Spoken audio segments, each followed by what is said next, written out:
अब हम हमारे स्टेप 2 पे है, जो कि हमारा अपलोड टैब। यहाँ पे हम पीडीएफ, एक्सेल या सीएसवी तीनों में से कोई भी फाइल इंपोर्ट कर सकते हैं।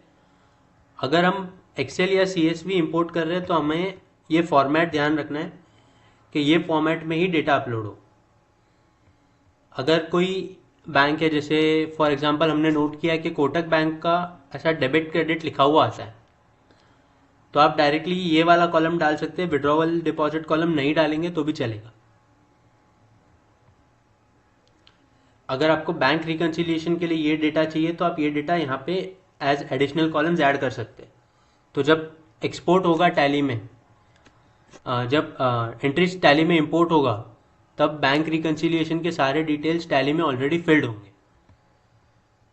Second most important thing is कि यहाँ से आप अपना डेटा एक्सपोर्ट कर सकते हैं।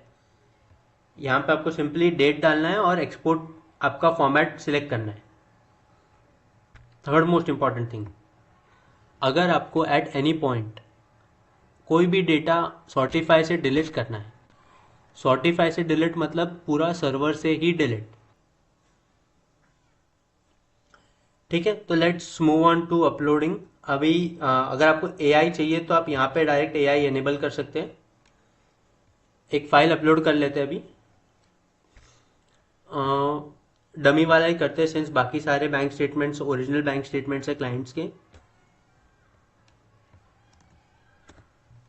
अब मैं इसको यहाँ प्रोसेस करूंगा तो यहाँ पे एरर आ गया, पासवर्ड रिक्वायर्ड और इनकरेक्ट, क्योंकि ये पीडीएफ पासवर्ड प्रोटेक्टेड है। तो मैं यहाँ पे पासवर्ड डाल देता हूँ और यहाँ पे प्रोसेस क्लिक कर। अब ये एक वन टाइम सेटअप है।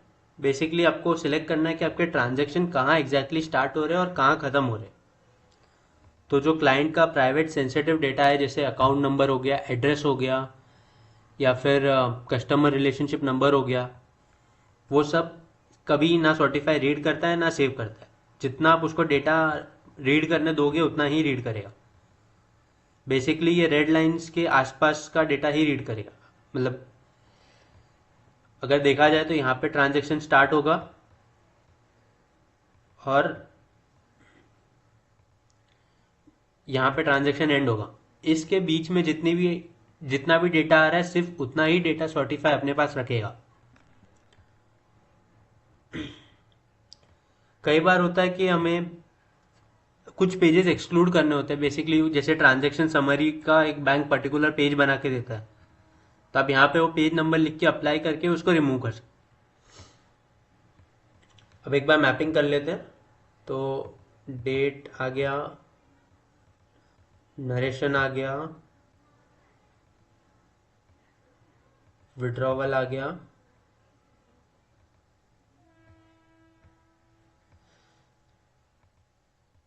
डिपॉजिट आ गया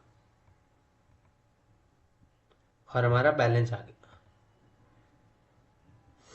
अगर बैंक रिकन्सिलिएशन के लिए अगर आपको आईएनएससी डेट, आईएनएससी नंबर या ट्रांजैक्शन टाइप भी चाहिए तो आप एडिशनल कॉलम्स वो मैप कर सकते। हमारा डेट अलाइनमेंट टॉप अलाइनमेंट है, सिंस यहाँ पे डेट एग्जैक्टली लाइन में है। एक बार ये टेम्पलेट सेव कर लेते हैं। टेम्पलेट सेव करने का बेनिफिट ये है कि अगली बार आपको ये स्टेप के थ्रू जाना ही नहीं पड़ेगा। मैं आपको वो भी दिखा देता हूँ। अब सिंस हम फर्स्ट टाइम ये एंट्रीज इंपोर्ट कर रहे हैं तो एक अश्योरेंस होना चाहिए कि क्या एंट्रीज इंपोर्ट हो रही है, बराबर इंपोर्ट हो रही है कि नहीं हो रही। तो मैं जैसे यहाँ पे क्लिक करता हूँ कोई भी रैंडम एंट्री पे, जैसे इस पे क्लिक करता हूँ तो ये मेरा 2012 ये रहा 28 दिसंबर CFO advisory neo growth. Okay, 3,90,000। Okay, ठीक है। तो ऐसे मैं चेक कर सकता हूँ मेरी एंट्रीज। अब मेरे को ये सब सही लग रही है तो मैंने इसको लुक्स गुड प्रोसेस और क्लिक कर दिया। अब हमारी एंट्री यहाँ पे प्रोसेस हो रही है।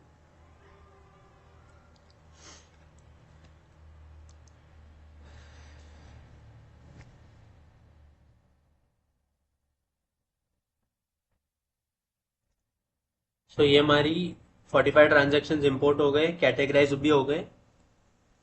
अब एक बार मैं आपको दिखा देता हूँ कि नेक्स्ट टाइम जब आप पीडीएफ अपलोड करोगे तो कैसे सिस्टम से होगा।